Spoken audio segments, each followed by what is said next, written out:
আজকে মসজিদে জিলেবি পাই নাই। অনেকদিন পর আজকে মসজিদে গেলাম, জিলেবি পেলাম খালি 2 টুকরা। জিলেবি জন্য আমার দুজনে হারে গেল। এখন কথা আমার এত সুন্দর দুজনে ওই চোর কি আজকে হাতে নাতে পায়নি। তারপর ওর একদিন কি আমার জুতো চুরি করা কিরে ওই হ্যাঁ কান থেকে দেখি তো কি হয়েছে। কিরে তুই হ্যাঁ কান্দস কে? এ ভাই কথা কইস না ভাই, মসজিদে আজকে জিলেবি পাই নাই। তুই জিলেবি পেয়েছে ভালো হয়েছে, কিন্তু আমি জিলেবি পাইছি আমার জুতো পাই নাই। তোরে তো আজকে খাইছি রে, ঘরের শত্রু বিবিয়ানা আমার বন্ধু হয় তুই আমার জুতো চুরি করা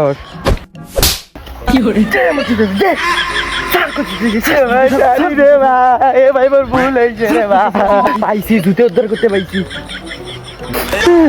না পাইলাম একুল, না পাইলাম ওকুল।